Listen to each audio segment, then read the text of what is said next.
Hoje nós vamos pensar sobre oração e santidade. Na semana passada nós pensamos oração e salvação, e se Deus nos permitir, nós encerraremos a nossa meditação nessa oração que o Senhor Jesus faz, a oração sacerdotal. Nós estamos em João, capítulo 17, a partir do verso 6. E nós vamos ler até o verso de número 19. Tem muita coisa para a gente aprender hoje aqui, juntos na palavra do nosso Deus. Então, João, capítulo 17, a partir do verso 6. Diz assim a palavra do nosso Deus. Tá certo aí, Lucas? Joia. Manifestei o teu nome aos homens que me deste do mundo. Eram teus, tu me confiastes, e eles guardaram a tua palavra. Agora eles reconhecem que todas as coisas que me tens dado provêm de ti, porque eu lhes tenho transmitido as palavras que me deste, e eles as receberam e verdadeiramente conheceram que saí de ti, e creram que tu me enviastes. E é por eles que eu rogo, não rogo pelo mundo, mas por aqueles que me deste, porque são teus. Ora, todas as minhas coisas são tuas, e as tuas coisas são minhas, e neles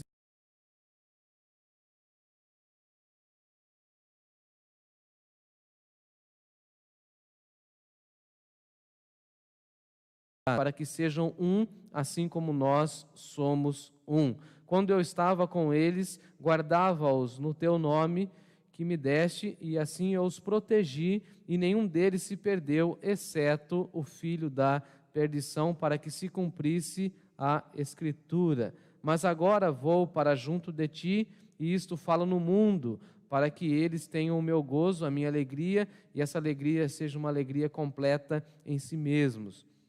Eu lhes tenho dado a tua palavra, e o mundo os odiou, porque eles não são do mundo, como também eu não sou do mundo. Não peço que os tires do mundo, e sim que os guardes do mal. Eles não são do mundo, como também eu não sou do mundo. Santifica-os na verdade, a tua palavra é a verdade. Assim como tu me enviaste ao mundo, também eu os envio ao mundo. E a favor deles eu me santifico a mim mesmo, para que eles também sejam santificados na verdade. Que Deus abençoe essa linda oração de Jesus em nossos corações. Vamos orar mais uma vez? Pai Santo, Pai Justo, nós te louvamos no nome de Jesus e pedimos que essa tua palavra, tua boa palavra, que essa porção da tua palavra possa falar ao nosso coração, ó Pai.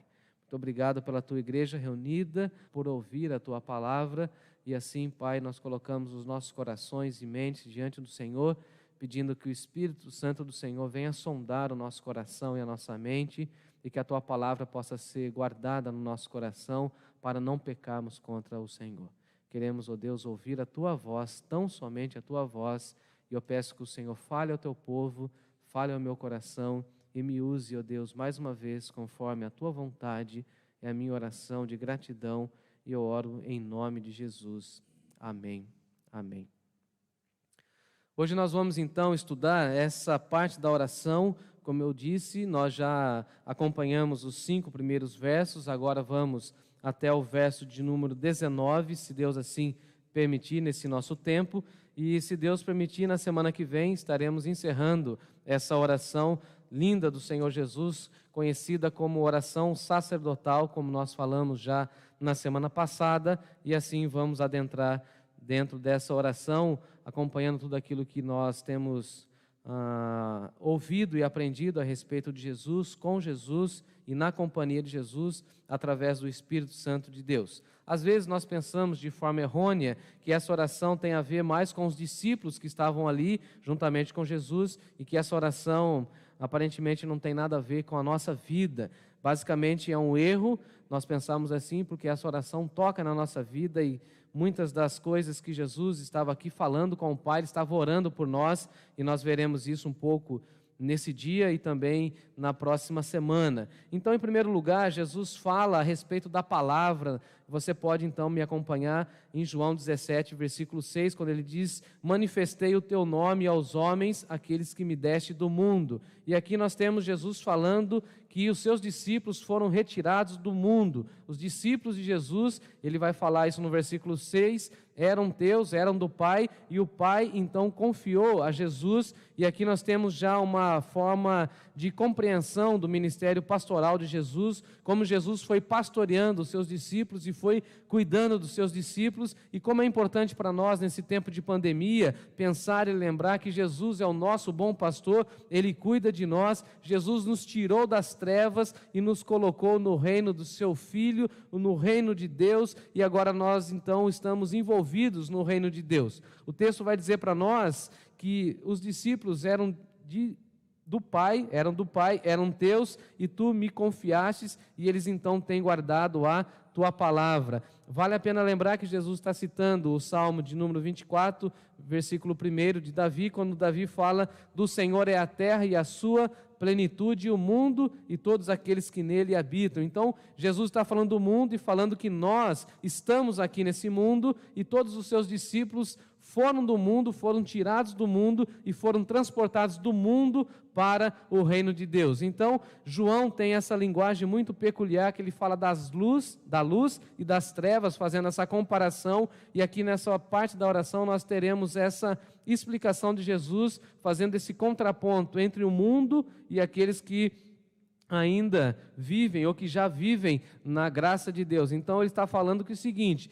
nós somos discípulos e nós estávamos no mundo, nós fazíamos parte desse mundo, dessa proposta de Satanás, desse mundo, estávamos dentro das diretrizes pecaminosas, e agora então nós reconhecemos, conforme disse Jesus no versículo 6, nós temos guardado a palavra dele. Então nós não somos mais do mundo porque nós guardamos a palavra de Jesus. Então qual é a diferença entre o cristão e aquele que não é cristão? É que o cristão guarda a palavra de Jesus, absorve a palavra de Jesus, coloca a palavra de Jesus dentro do seu coração, enquanto o nécio, o louco, aquela pessoa que não teme a Deus, simplesmente ouve a palavra de Jesus e não guarda, não retém a palavra de Jesus. O Senhor Jesus contou, inclusive, para nós a parábola dos dois construtores, aquele que construiu sobre a rocha e aquele que construiu sobre a areia, e aquele que construiu sobre a rocha, construiu sobre as expressões de Jesus e guardou a palavra de Jesus. Então Jesus inicia essa segunda etapa da oração, fazendo essa oração pelos seus discípulos, falando que ele manifestou o nome de Deus aos homens, e assim tirou os discípulos do mundo e os trouxe para o reino de Deus, fazendo que eles tivessem essa paixão, esse desejo de guardar a palavra de Deus. Então, aquelas pessoas que amam o Senhor Jesus são as pessoas que guardam a palavra de Deus em seus corações, e aqui o mundo significa essa ordem injusta, essa sociedade completamente pecaminosa, esse padrão avesso à vontade de Deus. Então, o mundo sempre está em contraponto àquilo que a palavra de Deus está dizendo. Dessa forma, Jesus está dizendo que os seus discípulos amam a palavra e assim deixam de amar o mundo. Glórias a Deus por isso. Eu e você fomos chamados por Deus e ouvimos a expressão de Jesus: vem e segue-me, e assim então deixamos o mundo para trás. Tem até aquele hino que diz, deixando o mundo para trás, e agora nós somos aquelas pessoas que guardam a palavra de Deus em nossos corações. No versículo 6 ainda, a expressão que marca esse versículo é: manifestei o teu nome. E manifestei aqui, essa expressão está conectada com o versículo 4, quando ele fala que eu te glorifiquei na terra, e agora está falando ao Pai: manifestei o teu nome. E manifestar aqui tem o sentido de tirar o véu de alguma coisa, ou manifestar, revelar a grandeza. Então Jesus está dizendo que ele veio ao mundo para manifestar, para revelar o nome de Deus até aos seus discípulos, e que nós então tivéssemos a oportunidade de conhecer um pouco mais a respeito do caráter do Pai. Vale lembrar que na cultura hebraica o nome era o caráter e a identidade de uma pessoa. Então, quando nós falávamos o nome de uma pessoa, nós estávamos então falando do caráter dessa pessoa e da identidade dessa pessoa. E aí vem o Senhor Jesus e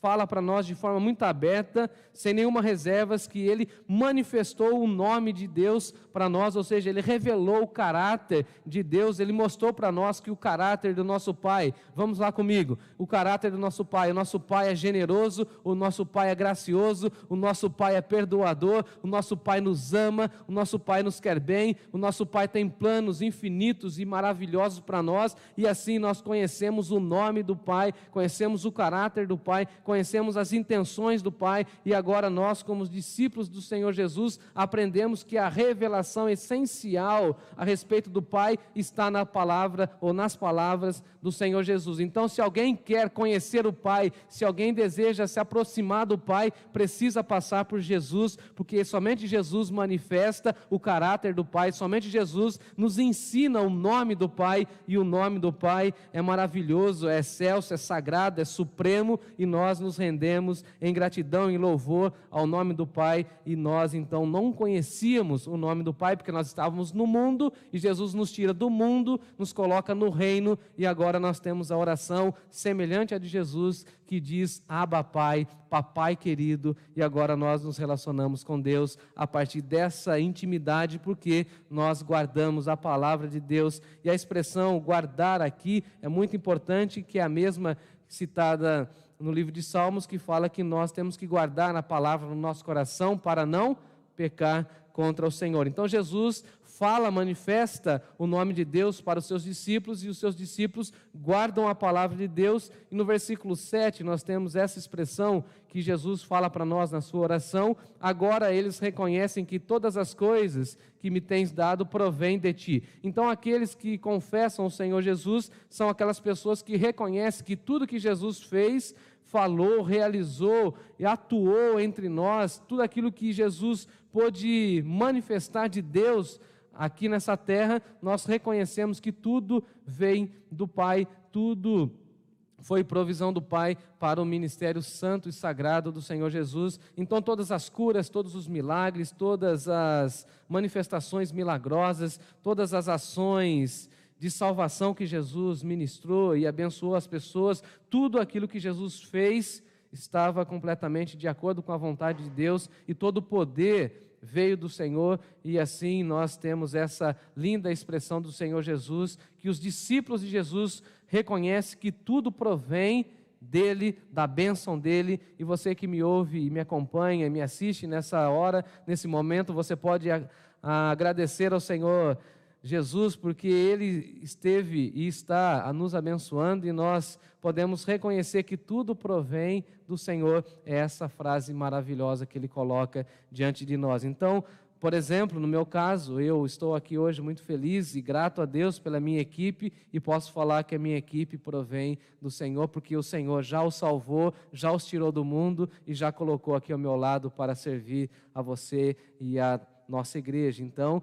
nós podemos falar com toda a convicção que essa oração de Jesus deu certo, deu resultado, porque a nossa equipe que está aqui provém do Senhor, você que está aí acompanhando a mensagem provém de Deus, e nós somos gratos a Deus por tudo aquilo que Ele realiza na nossa vida. A minha família, o meu chamado, o sustento da minha vida, tudo provém da provisão de Deus. Por quê? Porque um dia Jesus orou por mim, por você, e um dia Jesus intercedeu por todos nós, e nós guardamos a palavra de Deus. No versículo 8, Jesus coloca essa realidade e fala que Ele transmitiu a palavra de Deus àqueles que Deus, o Pai, o entregou em suas mãos. Então, eu tenho transmitido as palavras daquele que me deste. Então, Jesus é o transmissor eficaz e completamente seguro de tudo aquilo que nós precisamos conhecer a respeito do Pai. Então, se tem uma pessoa que deve transmitir a mensagem do Pai para nós, é o Senhor Jesus,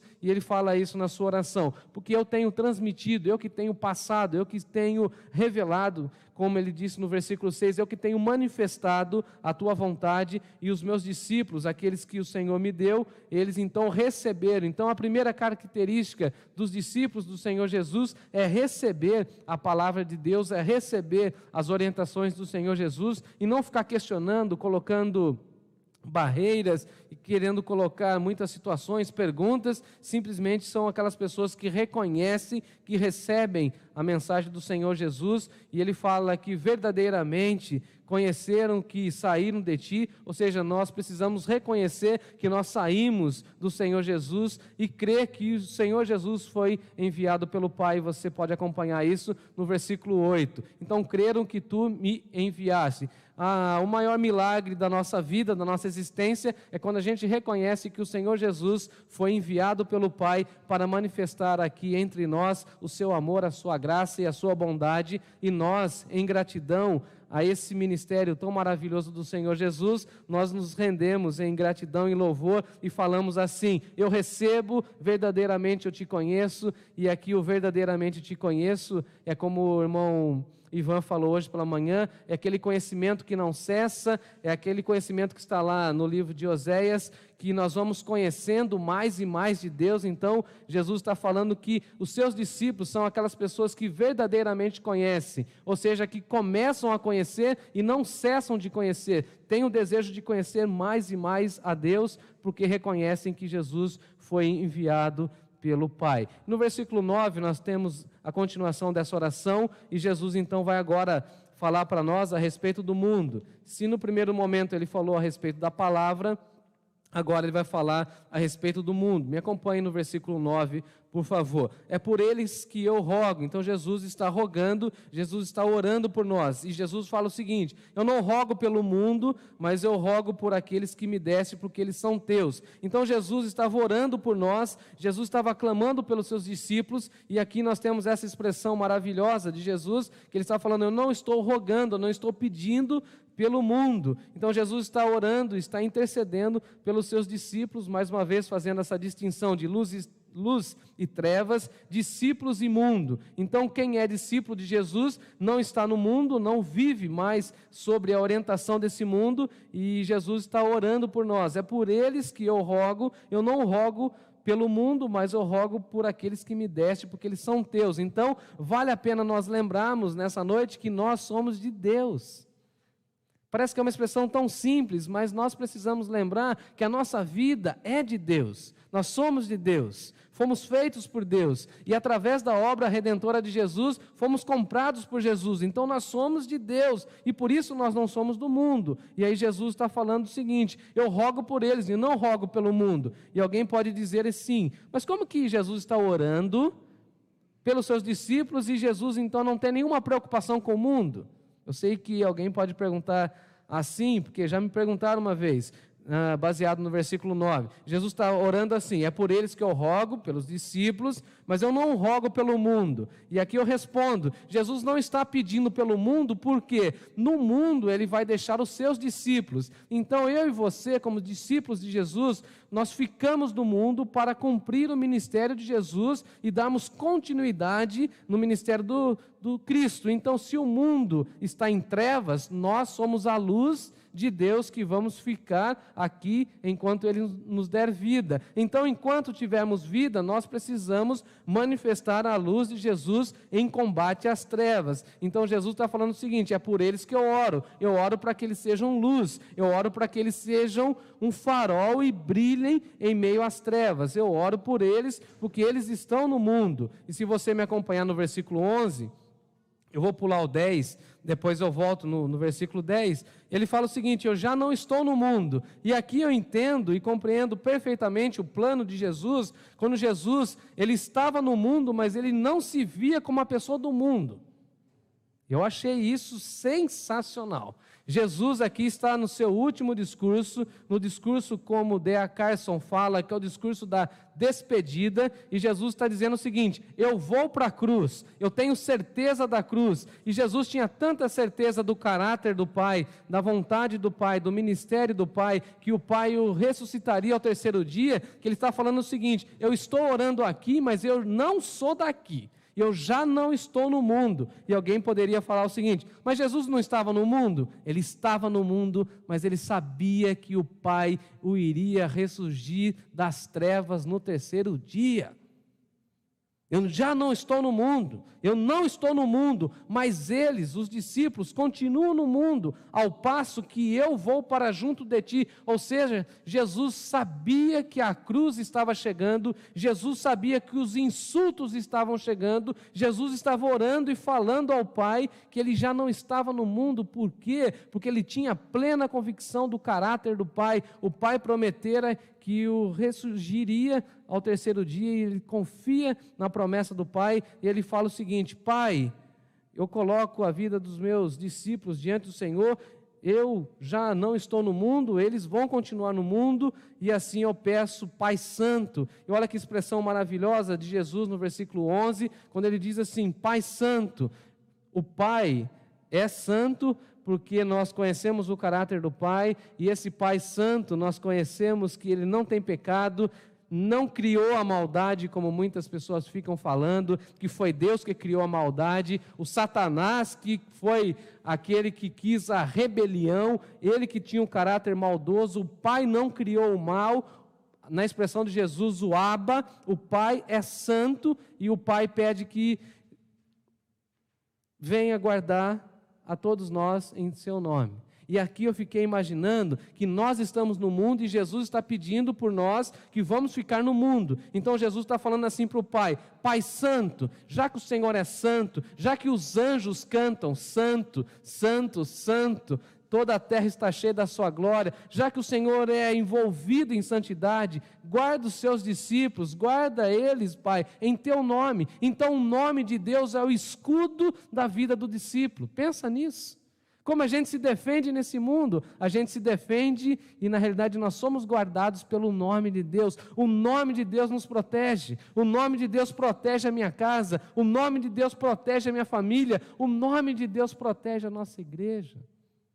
Nós somos guardados pelo nome do Pai, e o nome do Pai é grandioso, é poderoso, é majestoso. E Jesus fala: Pai Santo, guarda-os em teu nome, todos aqueles que me deste, para que eles sejam um, assim como nós somos um. E aqui nós temos essa expressão de Jesus, que Jesus está falando, já que eles estão no mundo, e esse mundo tem muito ódio, tem muita segregação, muitas lutas, que os meus discípulos, ó Pai Santo, concede a eles santidade para que eles sejam um, para que eles permaneçam unidos.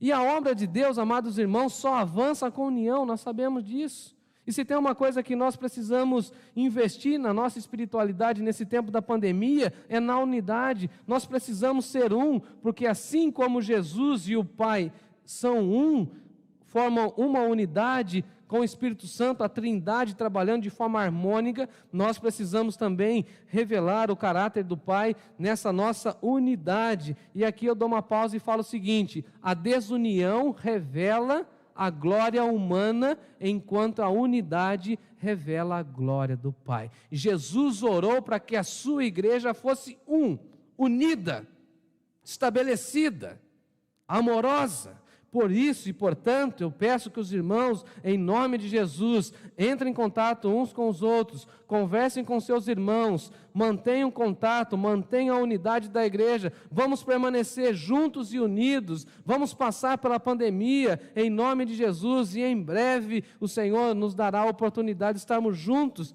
cantando em nome dEle, e aí poderemos cantar aquele hino que diz assim, que nós gostamos de cantar na nossa igreja: Pai, faz-nos um. Oração de Jesus. E quando a gente investe na unidade da igreja, na realidade nós estamos respondendo positivamente a oração do Senhor Jesus. E aí no versículo 10 eu queria voltar aqui, nessa expressão profunda de Jesus. Me acompanha, versículo 10, quando ele fala o seguinte: ora, todas as minhas coisas são tuas.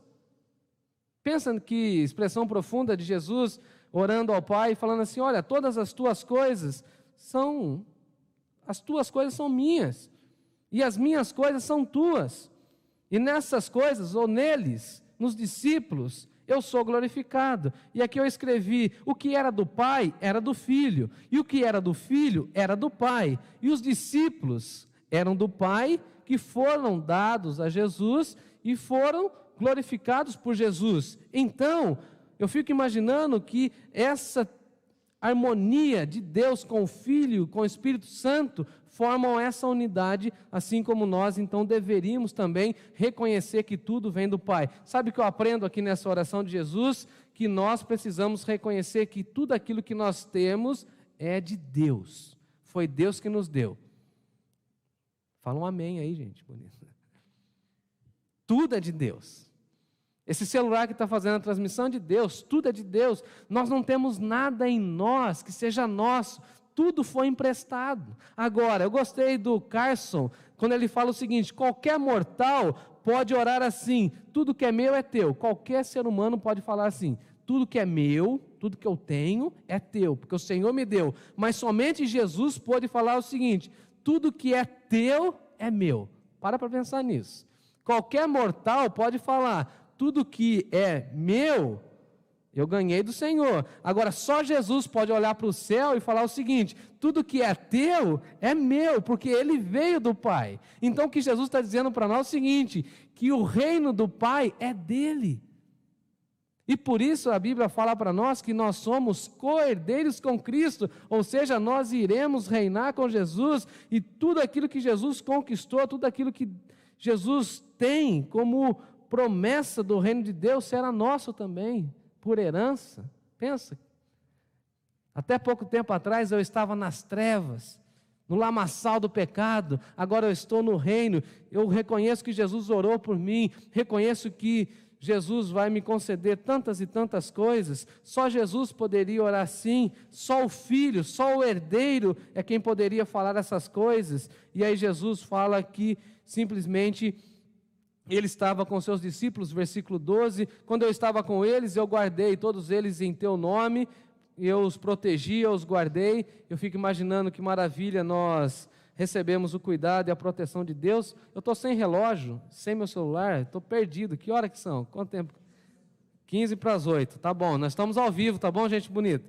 E ao vivo é assim mesmo, tá bom? Eu esqueci meu celular aqui, fiquei perdido sem um guia do horário. E no versículo 12 ele fala que ninguém se perdeu, exceto, e alguém vai falar assim, sempre tem exceção, e a exceção foi o filho da perdição, para que se cumprisse a Escritura. Quem se perdeu aqui foi Judas Iscariotes, o traidor, eu diria o safado, não quis a redenção, não quis reconhecer a bondade de Deus, arrogante, presunçoso, esteve com Jesus, acompanhou Jesus, e Jesus está falando que protegeu e cuidou deles. E alguém vai falar assim, então foi por falta de cuidado de Jesus? Não, foi pela dureza do coração, porque ele entregou o coração dele para Satanás. E a minha oração é que você que me ouve do outro lado, se renda a Jesus, se entregue a Jesus, dê o seu coração a Jesus, para que você não viva nessa exceção, não seja a exceção, seja parte do reino de Deus. E agora Jesus fala que ele vai para junto do Pai, e ele fala isso no mundo, versículo 13, para que os seus discípulos tenham essa alegria, e essa alegria seja uma alegria completa. Então Jesus está orando para que nós sejamos pessoas alegres, felizes. Então o que Jesus deseja para os seus discípulos é uma vida de alegria. Dá um sorriso aí, gente bonita. Deus planejou a felicidade para nós e Jesus está orando para que a nossa alegria seja uma alegria completa. Não seja uma alegria passageira como a do mundo, fugaz, efêmera, volátil, mas seja uma alegria a respeito da salvação. E Jesus está orando, olha, eu desejo, eu sonho, eu oro para que os meus discípulos sejam pessoas completas de alegria, plenas de alegria, felizes, realizadas, preenchidas pela graça de Deus. Por isso, no versículo 14, eu dei a palavra do Senhor para eles e o mundo odiou.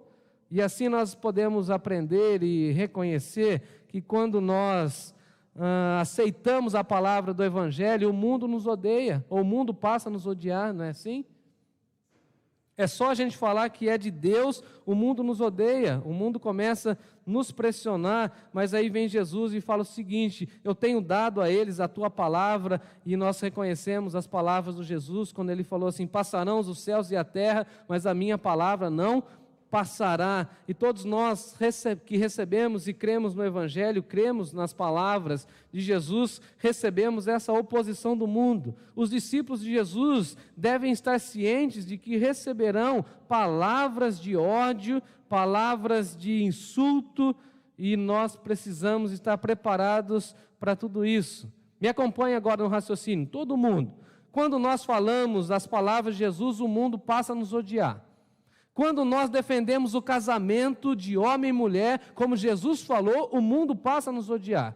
Quando a gente fala que o casamento é uma base cristã e tem base cristã, nós então somos odiados, o nosso perfil no Facebook pode ser cancelado, alguns vão dizer para nós que agora não pode mais falar que homem é homem, mulher é mulher, que há marido e esposa, porque agora esses termos, essas terminologias bíblicas se tornou então um discurso de ódio. Eu até fico preocupado se o nosso vídeo vai ficar aí no Facebook ou não, ou no YouTube ou não, mas é a realidade. Quando nós defendemos que uma vida pautada pela santidade, por exemplo, nós somos odiados e somos rotulados como puritanos modernos. Dia desse alguém falou assim para mim, mas você é muito puritano, você tem uma vida muito puritana, isso é uma coisa ridícula. E aí começou então a destilar o seu ódio. E aí, quando nós defendemos uma vida ética pautada pelos ensinos do Sermão do Monte, nós defendemos uma moralidade pautada pelos valores do reino de Deus,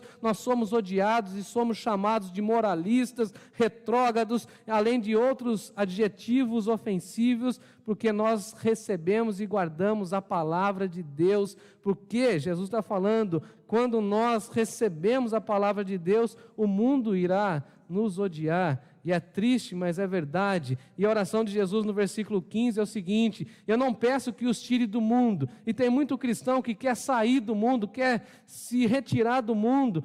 Parece que alguns cristãos querem viver numa redoma espiritual, numa estufa espiritual, quando Jesus está falando o seguinte: eu não peço que os tire do mundo, deixe eles do mundo, porque o mundo está em trevas e eles precisam brilhar. A única oração que eu faço, diria Jesus, versículo 15, sim, eu peço que o Senhor os guarde do mal. Não tire os meus discípulos do mundo, mas os guarde do mal. Não deixe com que a maldade contagie eles. Eu falava ao Lucas, pouco antes do nosso culto, de uma pessoa que destilou ódio e falou mal sobre mim nas redes sociais por conta de uma postagem. Ela pensou que era algo político, ela falou de uma forma tão austera, era uma mulher inclusive, eu achei tão aviltante, tão horrendo, nunca fiz isso, nunca gostei de polêmica nas redes sociais, então ela veio com uma agressividade tão grande, eu fiquei olhando tudo aquilo que ela escreveu, ela foi então colocando todos os seus sentimentos para fora, e aí me veio essa expressão de Jesus: ó Deus, me preserve para que essa maldade não invada o meu coração, para que eu não fique amargurado, que eu não fique bravo, que eu não fique revoltado com a vida, assim como essa pessoa. Me guarde do mal. Eu não quero que o Senhor me tire do mundo, mas enquanto eu estiver aqui no mundo, me guarde do mal, porque eu vou então mostrar a santidade do Senhor, vou mostrar o caráter do Senhor, e essa é a oração de Jesus para nós.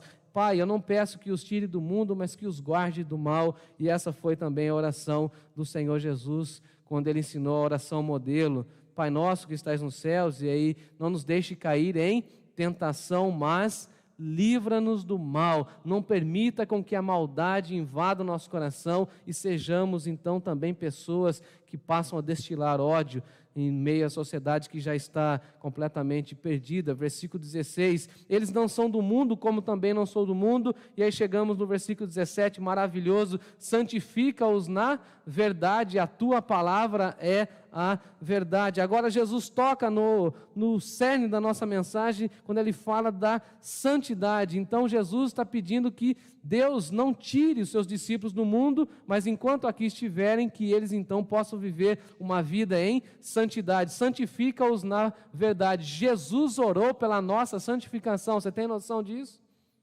A oração de Jesus é que eu e você sejamos santos, sejamos homens e mulheres de Deus. Santificados aonde? No mosteiro? Vamos então fazer uma reclusão. Vamos sair um retiro espiritual, vamos morar lá nas cavernas, nas grutas. Não, santifica na verdade. A santidade de Deus está aqui, ó, nas Escrituras. Santifica-os na verdade. Olha que Jesus está dizendo, a tua palavra é a verdade. Passarão os céus e a terra, mas a tua palavra não passará. E assim nossa vida deve ser pautada por aquilo que está na palavra. Foi a oração de Jesus. E a nossa santificação advém da palavra, emerge da palavra. Quando eu e você, pecadores, somos confrontados com a palavra de Deus, nós precisamos então nos render diante da palavra de Deus e pedir, fazer a mesma oração de Jesus: Pai, santifica o meu coração na palavra. E vale lembrar que a verdade para nós não é um conceito filosófico. A verdade para nós é uma pessoa. Eu sou o caminho, diriam os professores de português, artigo definido, o caminho, a verdade e a vida. A verdade para nós não é um conceito, a verdade é uma pessoa. Então a santificação só acontece quando nós nos encontramos com a verdade. Conhecereis a verdade e a verdade vai nos libertar. Então, quando nós conhecemos a verdade de Deus, que é Jesus, essa verdade passa a exercer esse processo de santificação no nosso coração, porque nós estamos no mundo. Versículo 18, já estou concluindo. Assim como tu me enviaste ao mundo, eu também os envio. Então nós somos enviados ao mundo para manifestar a nossa vida, e a nossa vida tem que ser uma vida pautada por santidade. E Jesus fala no versículo 19, a favor deles eu me santifico. Eu gostaria de ter tempo para trabalhar aqui o conceito de Jesus como nosso sumo sacerdote, e Jesus então está fazendo essa oração de sumo sacerdote. O sumo sacerdote humano entrava uma vez ao ano pedindo perdão a Deus pelos seus pecados e pelos pecados do povo, e várias vezes precisava voltar e fazer essa oração, e Jesus entra uma única vez. O autor aos Hebreus vai dizer que o sacrifício dele foi único, uma única vez, um sangue perfeito de Jesus, carmesim. Eu até escrevi, o santo dos santos de Jesus foi o Calvário, e a cruz então foi o seu propiciatório, e esta oração é o preparo do sacerdote. Ele está falando, eu me santifico para que eles também sejam santificados na verdade. Jesus orou para que eu e você sejamos pessoas santas. O que tudo isso tem a ver com o tempo que a gente está vivendo? Eu e você somos chamados a brilhar. Nós estamos em trevas, no meio das trevas, e a nossa oração é que Deus nos faça brilhar.